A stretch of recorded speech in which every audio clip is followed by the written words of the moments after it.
In celebration of 420, we're giving you facts about cannabis's biggest supporter, Snoop D-O-double-G, Snoop Dogg. Snoop was actually named Stoner of the Year by High Times Magazine in 2002. Congrats, Snoop.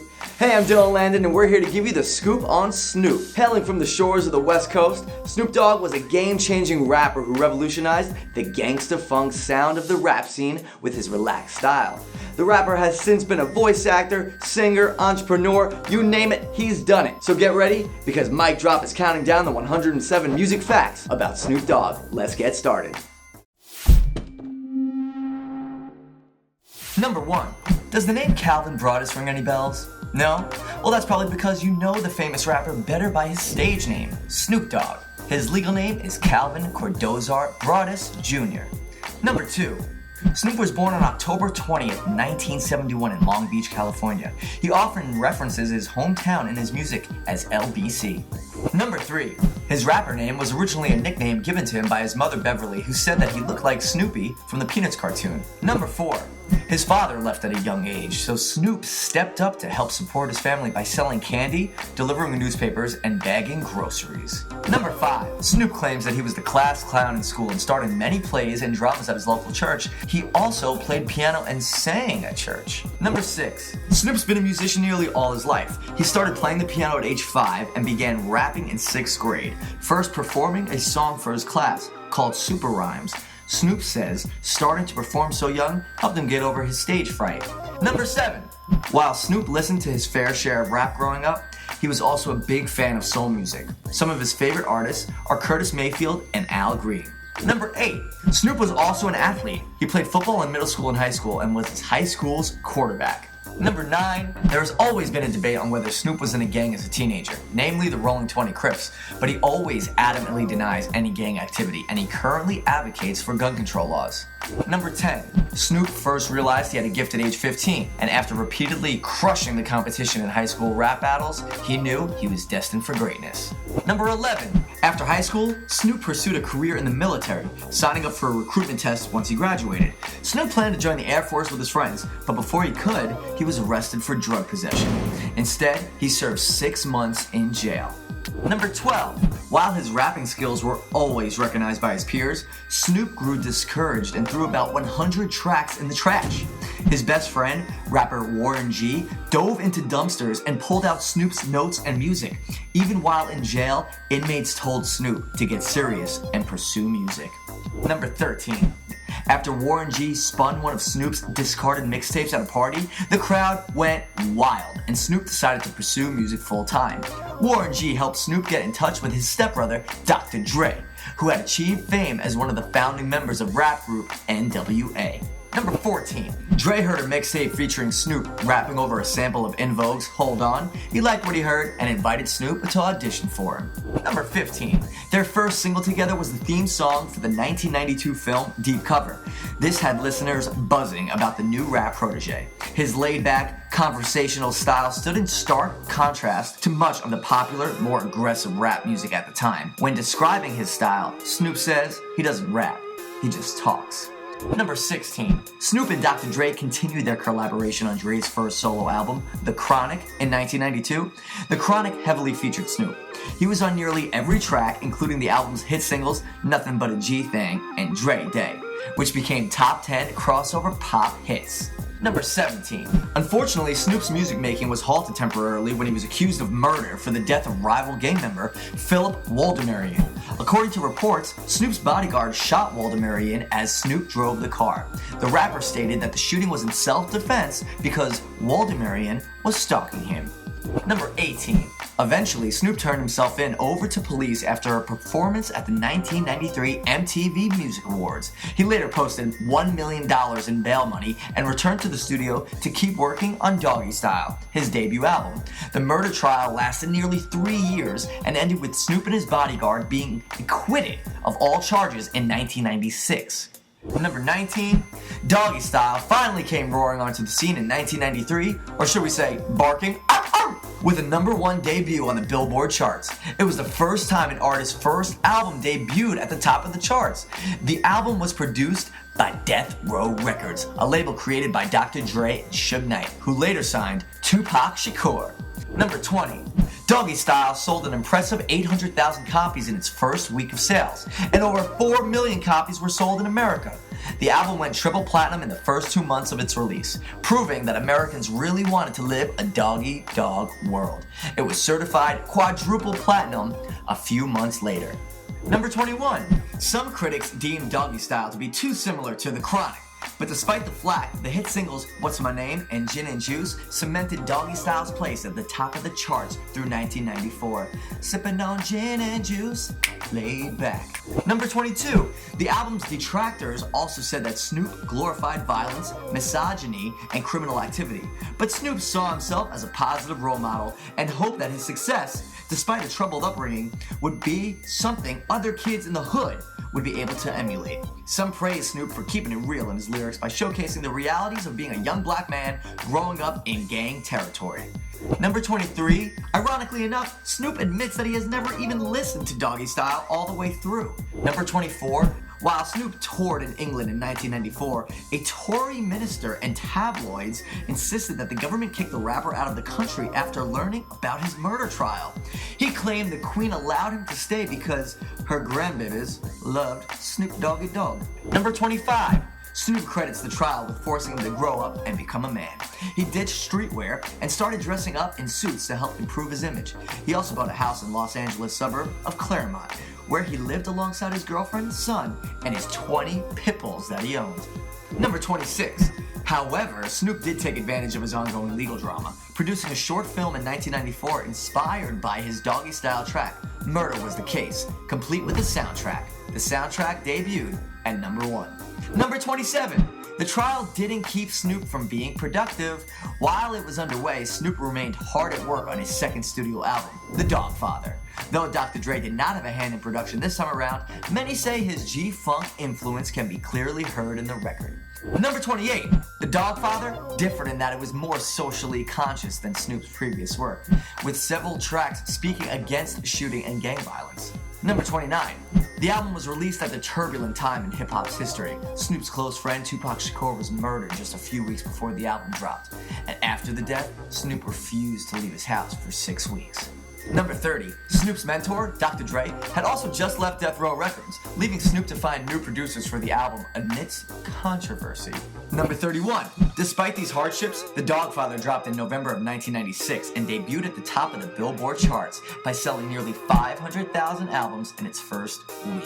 Number 32. After The Dogfather, Snoop decided to take a fresh approach to his music and gravitated toward a more mellow aesthetic, as opposed to his gangsta persona. Snoop's new image helped him reach a wider audience, and in 1997, he toured with the rock-heavy Lollapalooza Festival and was in talks to collaborate with artists like Beck and Marilyn Manson. Number 33. He soon followed Dr. Dre's lead in leaving Death Row Records, signed to Master P's label No Limit, and dropped Doggy from his stage name so he could continue to perform without breaking contract. Number 34. His first album on the new label, The Game Is To Be Sold, Not To Be Told, was released in 1998. It debuted in the number 1 spot, knocking fellow rappers The Beastie Boys off a 3-week hot streak. His next album, the following year, fell just behind Ricky Martin's debut album, Livin' La Vida Loca. Number 35. Between 1998 and 2001, Snoop released a total of 5 records under the No Limits record label. The records had differing musical quality, but by then it didn't matter, because Snoop had already been established as a cultural icon. Number 36. The 2000s heralded a new era in Snoop's career, which saw him penning an autobiography, also named The Dogfather, as well as taking on acting roles in feature films like Training Day and Old School. He later also made cameos in films like Half-Baked and Starsky and Hutch. Number 37. In 2002, Snoop released his first album under new label Capitol Records, Paid the Cost to Be the Boss. It was also the first time Snoop collaborated with Pharrell, including the hit single Beautiful. Number 38. The two of them worked together on most of Snoop's next album, Rhythm and Gangsta, the masterpiece. It was known as R&G for short. Number 39. The lead single, Drop It Like It's Hot, became a massive hit worldwide, eventually topping the Billboard 100 and became Snoop's first number 1 single. Snoop! Number 40. In 2005, Snoop hosted a peace summit attempting to unify the West Coast hip-hop scene. Rappers like Young MC and Exhibit met with Snoop at the event. Snoop told his peers that he was putting the past behind him, including his well-known dispute with Suge Knight, and encouraged them to do the same for the future of their music. Number 41. In 2006, Snoop released The Blue Carpet Treatment, which was the first time he worked with Dr. Dre since Doggy Style. Snoop said his goal with the album was to return to his roots and the sound he built during his Long Beach days, since he felt he'd strayed lyrically from his hometown sound that helped him make it big. Number 42. Snoop intentionally leaked his song, My Peoples, that year, which acknowledged members of the California Latin rap community. The track paved the way for the song Vato to become the newest single from his album. Number 43. In 2007, Oprah began vehemently protesting rap music, so Snoop invited her to debate on the topic of dirty rap lyrics on her show, but she declined the invitation. Number 44. Snoop's 9th album, Ego Trippin', was named after his desire to release an album with no other guest performers for the first time in his career. However, Snoop changed his mind before the album's release in 2008, which ultimately featured several artists, including Jamie Foxx and Too Short. Number 45. The lead single, Sexual Eruption, was censored for radio play as sensual seduction and was Snoop's first use of autotune. Number 46. To promote his 2009 album, Malice in Wonderland, Snoop guest hosted an episode of the popular pro wrestling show WWE Monday Night Raw. Number 47. Snoop's next album in 2011, The Documentary, had the lead single Wet, which was originally recorded specifically for Prince William's bachelor party. That must have been some party. Number 48. In 2012, after a trip to Jamaica for the filming of his documentary, Reincarnated, Snoop Dogg embraced Rastafari beliefs and adopted a new musical identity. He changed his name to Snoop Lion and began working on a reggae album with producer Diplo. Also called Reincarnated, it was released in 2013. Number 49. Snoop transformed again in 2013, changing his stage name from Snoop Lion to Snoopzilla. The name came from one of his favorite funk musicians and uncle, Bootsy Collins, who fans often called Bootzilla. Number 50. He used the name Snoopzilla when he collaborated with the artist Damn Funk for a brief project. Snoop decided to work with Damn Funk after an impromptu live session between the two at an art exhibition curated by Snoop. Number 51. He switched back to the name Snoop Dogg for his 13th album, Bush, which was released in 2015. Number 52. The rapper appeared in Inglewood, California on Thanksgiving Day 2015 to aid Mayor James Butts in giving away 1,500 turkeys to families in need. Snoop says he considers Inglewood his second home because it's where many of his crew's roots are. Alright, lightning round time. As previously mentioned, England tried to ban Snoop back in 1994, but they're not the only ones. And unfortunately, some have succeeded. We're going to tell you all the places that have banned Snoop Dogg. And luckily, all the bans have been lifted. Number 53. In 2005, Australia banned Snoop from their country just based on his general character. Harsh. As a result, he cannot co-host the MTV Australia Video Music Awards as planned. They lifted the ban in 2010 because of Snoop's charitable work, good behavior, and because actor Russell Crowe insisted that the all-Australian government grant Snoop a visa, and even wrote a letter advocating for the rapper. Wow, even the government is scared of Russell Crowe. Number 54. Though they failed the first time, the UK finally banned Snoop in 2006 after he and his posse caused a scene in an airport when some of his group from economy class were denied entry into the first class lounge. They were so upset they vandalized the shop and were not allowed back in the country until 2010, after his friend David Beckham convinced the Prime Minister to allow him entry. Lesson learned, don't mess with the rapper's party, but also don't mess with the British, and it pays to have celebrity friends. Number 55. That's not the only airport Snoop's been kicked out of. Others include the Burbank Airport for possession of marijuana and a handgun, the John Wayne Airport in Orange County for having a 21-inch collapsible police baton, and a Swedish airport for the suspicion of drug use. Number 56. In 2010, the Netherlands banned Snoop from entering upon learning he was set to perform at the Park Pop Festival in Hague. Not sure if I'm saying that right. The mayor and law enforcement asked the festival to find a friendlier replacement, but also rejected the replacement artist, Beanie Man, due to his homophobic lyrics. Looks like Snoop Dogg was the friendlier choice. Number 57. In 2011, Snoop and Wiz Khalifa were banned from a high school in California where they were filming a piece for a stoner comedy entitled Mac and Devin Go to High School. They were kicked out for smoking marijuana. Authenticity at its finest. Number 58. In 2012, Snoop was banned from Norway for 2 years for carrying 8 grams of marijuana while trying to enter the country. Number 59. In 2013, after Snoop joined the Rastafari community, many prominent Rastafarians were angry and wanted him to leave it. Their council wrote a letter demanding he stop using the name Snoop Lion, a reference to the Lion of Judah symbol in their culture, and pay the financial and moral support he promised. The letter also explained that smoking weed and loving Bob Marley and reggae music is not what defines the Rastafarian indigenous culture. Number 60. In 2015, Snoop was banned from the Super Bowl halftime show with Katy Perry due to insulting Instagram posts he made about female rapper Iggy Azalea. But don't worry, Snoop made a cameo at the 2016 Super Bowl, pretending to be a reporter and crashing interviews with star athletes like Cam Newton and Peyton Manning. We can always count on Snoop for some humor. Number 61. In 2015, Snoop's video with pop star Amethyst was banned from India because devout members of the Zoroastrian religion found it blasphemous. He appears to be smoking a joint in front of a sacred Zoroastrian symbol, along with scantily clad women smoking hookah in front of it. A Change.org petition was launched, and eventually, even YouTube and Vimeo took the video down, among others. Number 62. In 2015, Snoop was allegedly kicked out of Long Beach by the Rolling 20 Crips gang for not paying them royalties after referencing them in his songs.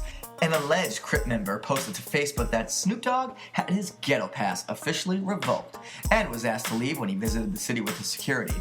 Snoop posted a YouTube video saying he was not kicked out and people are hating because he is doing positive things for the community. Okay, end of lightning round. Did we forget anything? Leave a comment below, and yo, leave Snoop alone. Number 63.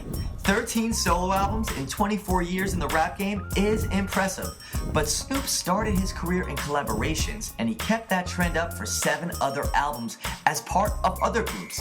He collaborated with longtime friends Nate Dogg and Warren G as part of the group 213, which was named for the area code of Long Beach, California. The group only released 1 album in 2004. Number 64. Some of his other collaborations include the East Siders, Eddie Murphy, Gwen Stefani, Rick Ross, Kendrick Lamar, Wiz Khalifa, Katy Perry, Miley Cyrus, Britney Spears, John Legend, his sons under the name The Broadest Boys, and his cousin Daz Dillinger, with whom he released the album Cousins in January 2016. Snoop said Daz is his favorite artist to record with. Sorry, KP. That's Katy Perry.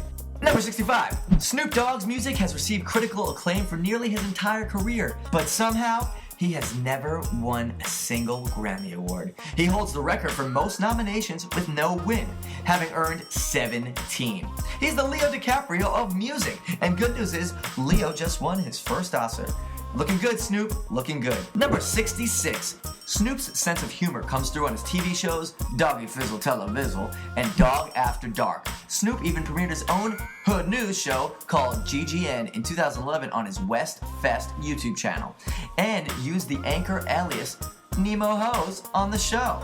Number 67. Snoop has also been a guest star on tons of TV shows, including the soap opera One Life to Live. He also showed the trials of balancing being a dad and being an artist on his reality show, Snoop Dogg's Fatherhood. Number 68. It's no secret that Snoop loves his weed, so it's no surprise that he's an investor in several cannabis-based startups. He even launched his own brand of ganja called Leafs by Snoop, becoming the first major celebrity with his own line of marijuana products. He celebrated his 44th birthday last October with the launch of his project, MaryJane.com, a website dedicated to all things cannabis. Number 69.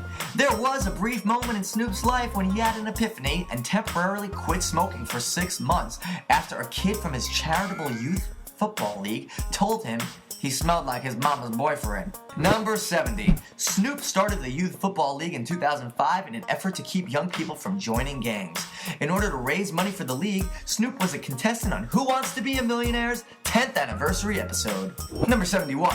When he's not making music, appearing on camera, or passing the Dutchie, Snoop is probably watching football.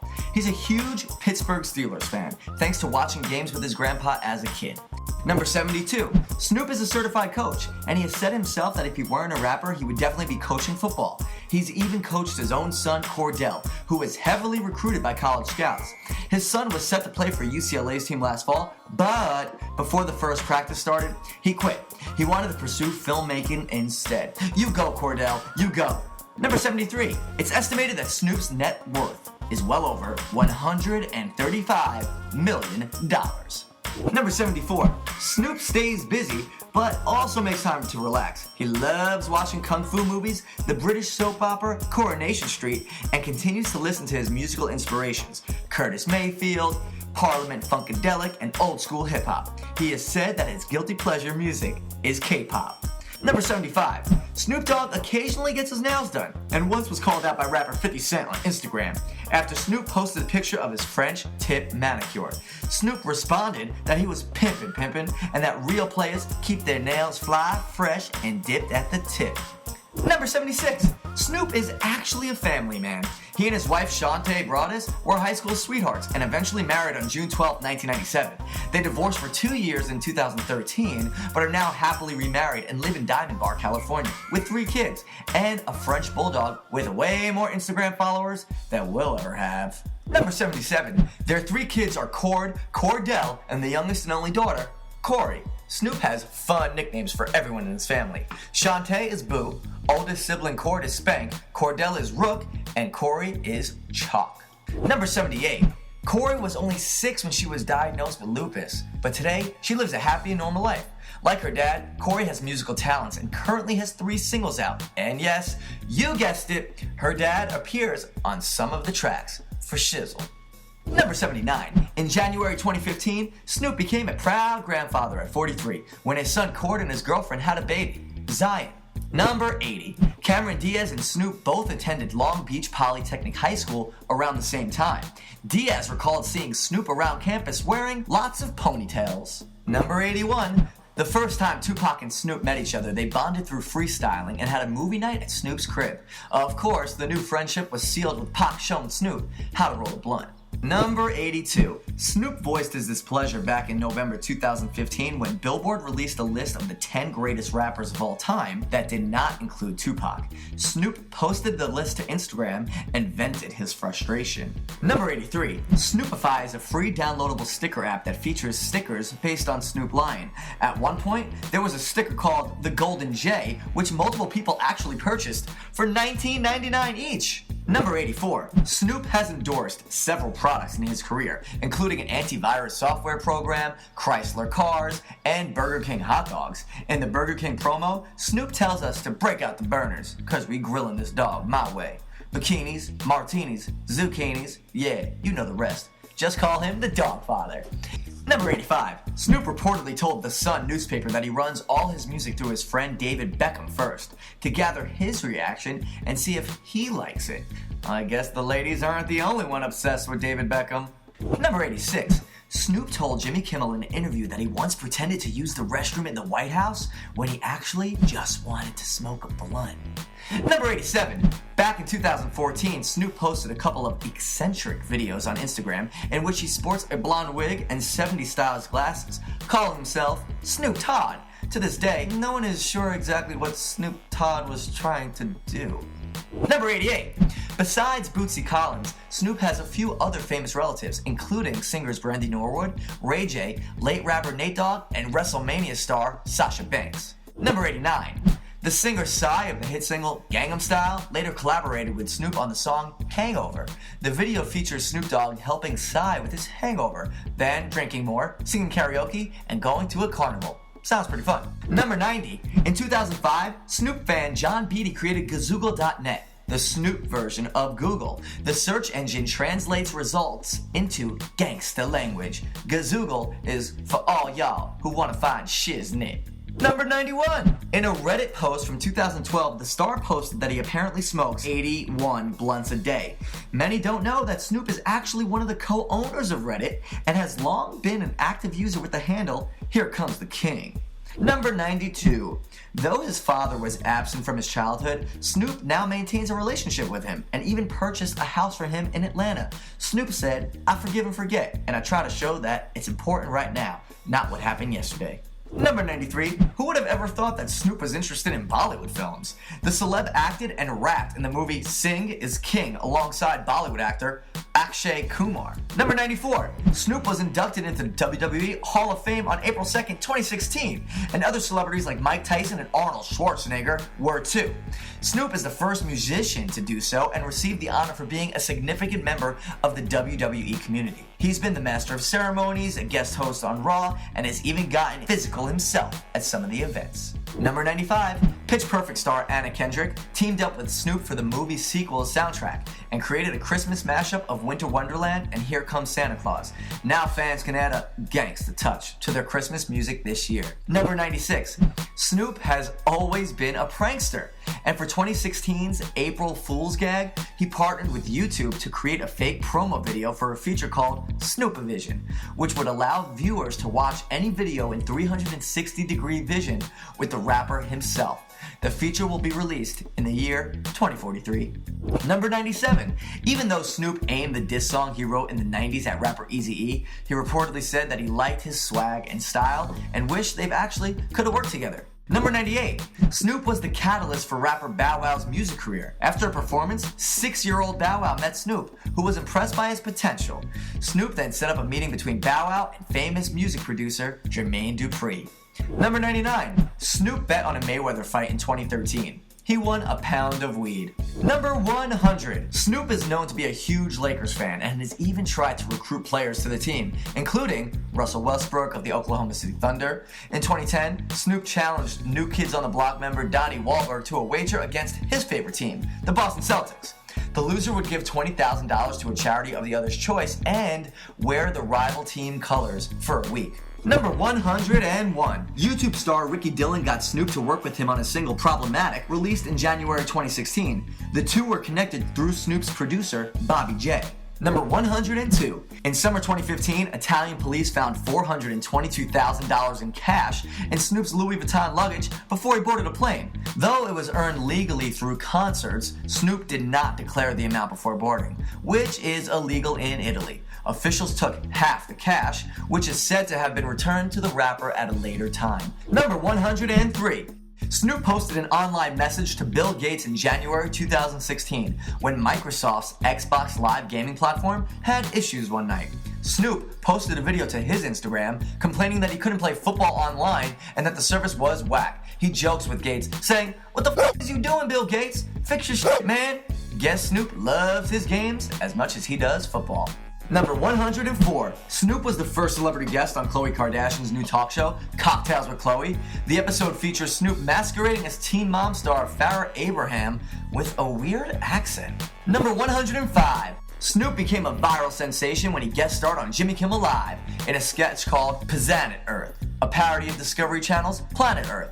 Snoop appears to know next to nothing about animals shown and repeatedly names them incorrectly. The sketch was so popular that it gathered a petition of over 60,000 signatures, resulting in the rapper creating his own show, Planet Snoop, for his Mary Jane channel on YouTube. Number 106. During a visit to Bogota, Colombia this year, Snoop accidentally tagged himself on social media in Bogota, Romania. It was a happy mistake for the residents, who took advantage of the confusion to promote tourism in their country. And number 107. One of Snoop's childhood friends, Sylvester Duke Givens, is a photographer and filmmaker and recently showcased an exhibit called Snoop, The Early Years, in Long Beach, California. The exhibit was a nostalgic display of photographs depicting their lifelong friendship. Once again, I'm Dylan, and you just finished watching MicDrop's 107 music facts about Snoop Dogg. Did you guys enjoy these facts? Make sure to subscribe because we're bringing you more facts about your favorite musicians every week. Let us know which musicians we should find facts out about. You can check out more of Snoop's performances on our channel right here. For MicDrop, I'm out.